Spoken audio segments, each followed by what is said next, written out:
Muitíssimo bom dia, boa tarde, boa noite. O meu nome é Guilherme, eu estou de volta aqui no canal para o último vídeo da série sobre dinheiro. Para a gente começar esse vídeo, até porque muitas águas já rolaram aí desde os últimos, eu queria só fazer um retrospecto assim, do que a gente viu, grandes temas que a gente viu até agora, e se você não viu, talvez se interesse por pular para os vídeos anteriores. A gente viu de onde veio o dinheiro, de onde veio essa ideia de dinheiro, né? Tem essa lenda, esse mito de que o dinheiro veio do escambo, que não é verdade. Tem muito mais Estado envolvido aí do que muitos libertários gostariam de assumir. Depois a gente viu um pouco sobre, então um pouquinho da história do dinheiro, né? Como é que ele surgiu. Depois, que dinheiro é esse que a gente usa hoje? Né? Como é que ele foi desenhado? Quem é que emite? Quem é que cria? Como é que faz? Né? Quais as consequências disso? Qual é a filosofia por trás desse dinheiro que a gente tem hoje, essa moeda nacional, o real, o dólar, e por aí vai. E aí depois teve um. Entramos para começar a falar de, entre muitas aspas, soluções ou assim, propostas que podem ser interessantes para complementar, né, para a gente trazer para esse caldo aí da economia que a gente, dita economia que a gente chama. Então, no vídeo de moedas complementares, principalmente moedas que a gente chama de sociais, né, moedas locais, eu falei um pouco do WIR, do ARA, do Banco Palmas. E vale lembrar, né, eu falei naquele vídeo, vou falar aqui de novo, talvez mais de uma vez hoje, porque nas conversas que eu tenho sobre moedas complementares, constantemente eu estou caindo nessa questão, que são moedas complementares e não moedas alternativas. Então, se você quer uma solução para a gente destruir a economia e começar tudo de novo, criar o sistema X do zero, uma coisa nova e tal, a revolução, não é aqui que você vai encontrar essas respostas. Aqui a gente está falando sobre próximos passos possíveis, e nesse caso aqui, moedas que podem complementar as moedas já existentes. Então, nesse vídeo eu vou seguir dando exemplos de muitos outros tipos de moeda. Então, as moedas complementares locais, né, emitidas por bancos comunitários e tal, são muito famosas no Brasil, são muito importantes para algumas economias locais, mas de longe não é a única moeda possível complementar. Então, nesse vídeo eu vou trazer algumas outras. Mas antes, eu queria só fazer uma nota que é importante sobre eficiência e resiliência. O Bernardo Lataie, que eu já citei algumas vezes aqui, também vou citar mais vezes hoje, ele traz para o campo das moedas um insight sobre como a natureza cria vida, se a gente puder usar esse nome para a vida que acontece aí fora, se isso é natureza, então como é que a natureza cria vida? Né? Se você abandonar um pasto por 20, 30, 50 anos, quando você voltar lá ele vai ter um monte de vida. Há 4,6 bilhões de anos o planeta foi criado, vamos dizer assim, né? Essa história da ciência hoje, pelo menos aqui eu estou conectado. E aí em 4,6 bilhões de anos a vida foi se criando e hoje temos isso aqui, temos seres como seres humanos, temos baleias e jatobás. Como é que ela cria vida? Como é que a natureza, quais são os princípios da natureza, se a gente puder humanizar ela tanto assim? Então, esse campo que é frequentemente chamado de biomimética traz insights para a economia circular, que eu já comentei aqui nesse canal, para impressão 3D, para inteligência artificial, taranã, e também pode trazer insights para o campo monetário. Então, segundo o Lataie, biólogos e especialistas em complexidade determinaram que a sustentabilidade no longo prazo de redes de fluxos complexos. O que é redes de fluxos complexos? A economia, uma rede de fluxo complexo, uma floresta, o planeta Terra. Então, redes de fluxos complexos. Acho que eu não preciso. Vamos só ficar por aí. Então, a sustentabilidade no longo prazo dessas redes dependem de um equilíbrio apropriado entre dois requisitos que se opõem: eficiência e resiliência. Eficiência é uma palavra que a gente ouve muito já há muito tempo. Resiliência é uma palavra que a gente está gastando muito. Eu, pelo menos nos círculos onde eu estou rodando hoje, se fala muito de resiliência. E eu não sei se a gente tem exatamente o que significa em cada um dos contextos, né? Quando a gente lança essa palavra, o que ela significa. Então, na definição lá de um dos livros do Lataille, ele fala assim: eficiência é a habilidade dessa rede de processar volumes do que quer que flua nela num determinado espaço de tempo e de forma organizada. Então, por exemplo, numa floresta, uma das coisas que vai de um lado para o outro são nutrientes, né? Então, qual é a eficiência, a habilidade dessa rede de conseguir transportar muitos nutrientes de um lado para o outro? Quando a gente está falando da economia, a gente pode estar falando, por exemplo, de dinheiro, né? como é que o dinheiro vai de um lado do mundo para o outro, ou de uma mão para a outra, ou como é que você consegue transformar o seu tempo em dinheiro e depois esse dinheiro em algo que você precisa. Então isso tem a ver com eficiência. Já resiliência é a habilidade dessa rede de fluxo complexo de lidar com mudanças enquanto ela preserva a sua integridade. Então vou lançar aqui uma imagem que eu acho bastante didática e é algo que está perto do meu coração. Monocultura. Então, dentro de uma ótica muito estreita, econômica, que não considera muitos custos, etc., mas dentro de uma ótica, uma monocultura é muito eficiente. Do ponto de vista do curto prazo, é claro, sem considerar um monte de coisas, mas assim, você consegue com poucas máquinas, poucos fornecedores, pouco tempo dedicado, plantar uma área enorme, colher tudo, vender para um ou dois clientes só e já foi. Então, assim, fez o teu negócio, né? Então, isso é muito eficiente nessa visão restrita de eficiência.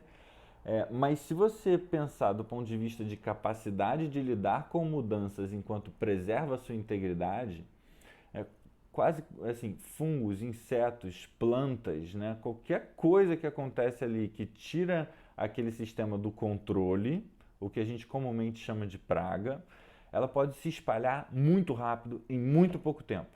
Então, uma monocultura não é resiliente, tanto que a gente vê alguns anos acontecem safras recorde e alguns anos acontecem caos, colapsos, né, por conta de, às vezes, uma mosquinha, né, ou um fungo, alguma coisa. Então, eu acho que a monocultura ela me ajuda muito a entender o que significa eficiência e o que significa resiliência. Numa agrofloresta, por exemplo, ou no pasto abandonado que eu já citei, o solo ele fica cada vez mais rico, você colhe cada vez mais e de forma mais diversa. Né? Então, se, sei lá, o preço da laranja cai, você vende outras coisas. Se der um fungo no eucalipto, o outro vai te sustentar.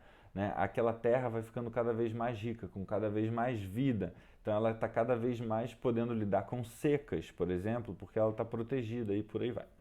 Então, o papo aqui é economia, não é agricultura nem nada do tipo, né? Mas o que eu acho que é importante é que nessa maneira de cultivo você, na agrofloresta, por exemplo, você é muito mais resiliente, você tem muito mais diversidade, mas uma pessoa, né, ou uma empresa que seja, não consegue chegar lá e plantar 1.000 hectares, né? Então você não consegue processar um volume de terra, nesse caso, compatível com o que uma monocultura consegue, pelo menos hoje. Mas então qual é o equilíbrio entre eficiência e resiliência? Porque a questão não é focar numa coisa ou focar na outra, é conseguir o equilíbrio apropriado. Né? Não sei qual é, né? Estou explorando aqui, estou provocando vocês. Mas assim, o Lataele propõe que hoje a gente focou demais na eficiência e a gente desconsiderou a resiliência. Resultado, segundo o FMI, nas 4 décadas entre 1970 e 2010, houve 140 crises bancárias, 208 crash monetários, 72 crises de dívida soberana, o que dá 425 crises sistêmicas, uma média de mais de 10 países em crise a cada ano, todos os anos.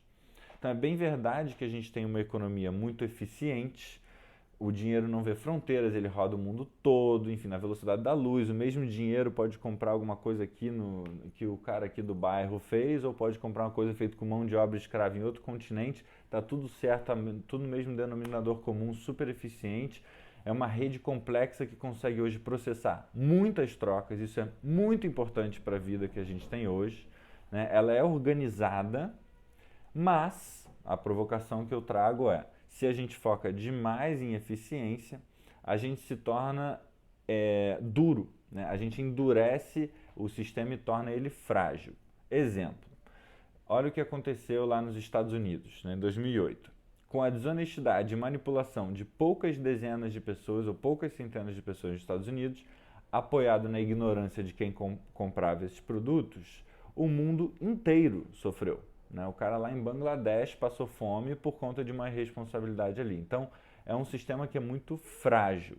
Como o Charles Eisenstein expressou muito bem, e eu li num vídeo aí, acho que foi o último vídeo aqui dessa série, né, o que a gente chama de crise hoje, você encontra maquinário, tem gente querendo trabalhar, tem alimento nos armazéns, o sol não parou de brilhar, as coisas continuam crescendo, mas a gente não consegue imbuir de vida tudo isso, né? O nosso sistema colapsou e a gente perdeu a possibilidade, que ele chama o espírito que dá vida a todos esses recursos, a todas essas potências, essas possibilidades. Numa crise, às vezes o cara irresponsável lá em não sei aonde, como o sistema é frágil e duro, ele quebra e quebra todo mundo junto.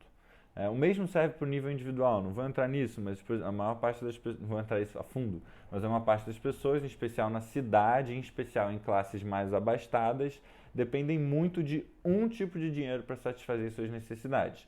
Mais próximo do campo, a gente tem a tendência de ver mais vínculos entre as pessoas, mais uma cultura de mutirão, um vizinho traz uma coisa para o outro, então você não precisa tanto assim do dinheiro.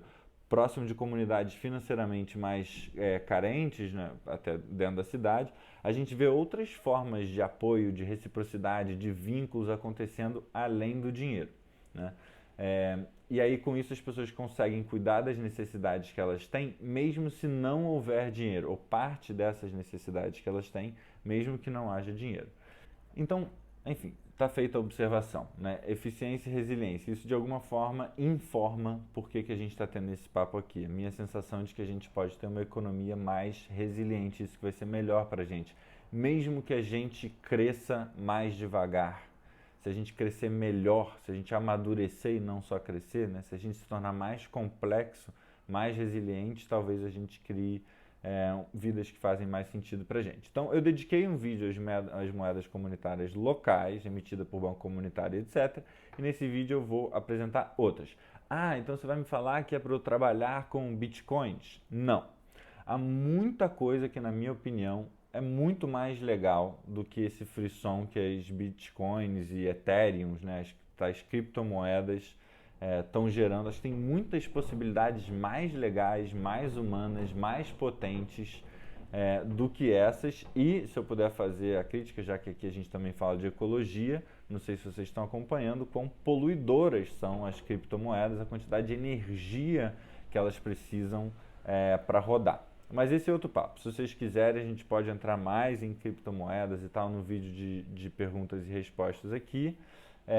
E assim, também não vou demonizar até mesmo a Bitcoin. Vou pegar a Bitcoin, que é a mais famosa, né? Assim, do ponto de vista ético, filosófico e tal, assim, não, acho que não contribui muito nesse lugar do que vocês vão ver aqui hoje. Mas já contribui, por exemplo, das pessoas se verem usando outras moedas, se verem valorizando algo que não foi que o governo não está assinando embaixo, teoricamente, né? Então, um ambiente mais caótico, mais distribuído, isso dá a possibilidade de a gente pensar mil coisas. Então, assim, não estou dizendo que é de todo mal, eu só não vejo muito valor ali para os temas que a gente tem trabalhado aqui no canal, tá? Então, assim, moedas. As moedas podem ser criadas pelo Estado, sim, por bancos comerciais, como a gente já falou, bancos comunitários, mas as moedas também podem ser criadas por ONGs, entidades religiosas, federações empresariais, um grupo comunitário, sindicato, empresa, pessoas, por aí vai, né? As limitações são basicamente conceituais e a sua relação com o seu entorno, o seu contexto, né? Então, é claro que, sei lá, o Estado pode vir e dizer que você é um criminoso, que você está fazendo algo, enfim, com má fé e tal. Então, assim, é claro que a sua relação com o seu contexto é importante. Além disso, tem as conceituais, que é o que a gente está discutindo aqui. Talvez um dos formatos que está pegando mais tração, muito apoiado pela internet, são os bancos de tempo. Então, dizem que tempo é dinheiro, né? No banco de tempo, essa ideia é seguida à risca. Tempo, de fato, vira dinheiro. Então, assim como nas moedas sociais, há muitos arranjos possíveis. Eu não sou um grande especialista, então, assim, vou dar referências para quem quiser ir mais fundo, até de bancos de tempo que já existem, num comentário fixado aí na seção de comentários. Então, assim, vou dar um exemplo de como um banco de tempo poderia funcionar, mas é só um exemplo, não é para você se agarrar nisso. Então, assim como as moedas complementares locais tem muitas pelo Brasil, o banco de tempo também tem um monte. O que eu mais tenho ouvido falar e que eu fiquei feliz de receber um comentário aqui na série de vídeos de alguém que está participando é o banco de tempo de Florianópolis, lá de Floripa. Tem um movimento muito bonito acontecendo em Floripa, né? E o banco de tempo é uma das coisas que está compondo isso. O formato de banco de tempo que eu curto e que eu acho que é provocador, então acho que também é legal para a nossa conversa aqui, é um banco de tempo onde todas as horas têm o mesmo valor. Então eu acho isso assim revolucionário, né? Não importa se você é faxineiro, né? Vai limpar a casa de alguém, se você é médico, pedreiro, engenheiro, se você quer que reformem a sua casa, a hora ali vale igual de todo mundo, né? Então se eu trabalho uma hora fazendo o que você pediu, eu ganho uma hora de crédito e você perde uma hora de crédito. É, há mil possibilidades críticas e coisas aqui, mas eu queria tirar um minutinho para ler o que a Cíntia escreveu aqui, porque assim, é muito legal a gente sair do conceito, às vezes, e ir para a experiência, né?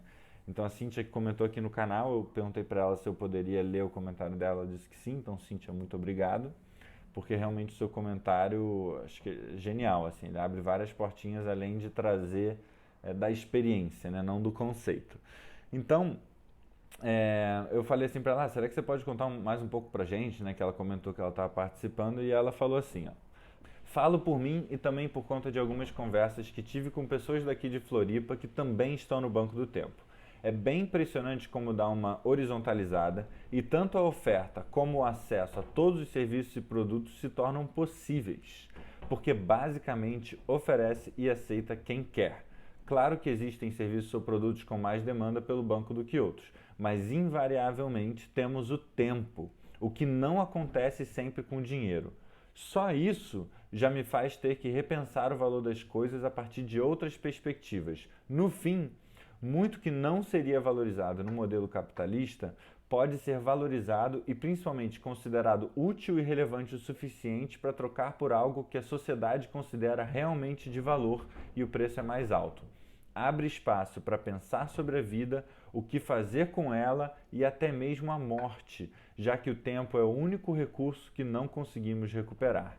Além disso, percebo que, embora em alguns momentos essa troca de horas no banco acabe sendo também utilitária, e talvez isso seja em certa medida inerente ao processo, é muito comum as pessoas que topam usar esse modelo estarem mais abertas para dialogar e criar relações umas com as outras. Cíntia, muito obrigado por esse comentário. Achei ele assim realmente cheio de pérolas, muito lindo. E eu vou só pensar uma parte, porque senão o vídeo vai ficar só sobre isso. Você escreveu uma hora assim: é muito comum as pessoas que topam usar esse modelo estarem mais abertas para dialogar e criar relações umas com as outras. Bingo! Uma questão fundamental para mim das moedas complementares é que você propicia, não é só trocar produtos e serviços, ter acesso às coisas. Você tem uma visão um pouco mais completa do ser humano. Né? Você propicia uma economia mais solidária, mais humana, mais próxima. Né? Então a gente tem bons economistas, tipo o Polanyi, a Hazel Henderson, a Kate Raworth, que têm batido nessa tecla. Né? Nós não somos o tal homo econômicos que anda com uma calculadora na cabeça só fazendo conta. Nós temos necessidades muito humanas, muito sociais. Né? E esse dinheiro mais próximo, esse tipo de crédito, né? O que a gente está chamando aqui para facilitar de moedas complementares, propiciam uma vida mais conectada com isso que nos faz humanos. Mas assim, é perfeito o banco de tempo? Claro que não. Né? Então, assim, por honestidade intelectual, acho que vale trazer aqui também algumas boas críticas. Alguns críticos dizem que o banco de tempo tira o incentivo, por exemplo, de uma pessoa estudar medicina. Por que eu vou estudar medicina se no final a minha hora vai valer a mesma hora do que, por exemplo, alguém que corta grama, que não teve que estudar todos os anos para poder exercer a função dele?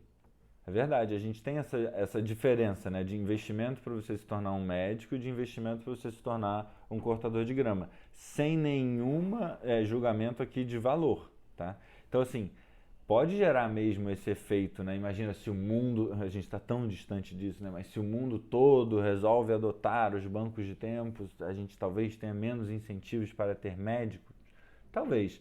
Mas eu acho que vale considerar que as pessoas não escolhem o seu trabalho apenas pelo que dá mais dinheiro e frequentemente escolhem porque é o que traz, é o que a vida aparece, as oportunidades que vêm, o que seu pai fazia, o que seu vizinho precisa, os talentos que você tem. Às vezes existe o privilégio, né, de poder escolher o seu senso ético, um senso de missão no mundo e muito mais. Então, assim, não é só por dinheiro que a gente escolhe as nossas profissões. E se poxa, Que pena, né? A gente poderia estar botando nossos talentos, o nosso tempo, talvez mais conectados, mais próximos de algo que a gente gosta mais de fazer e acha que o mundo precisa mais.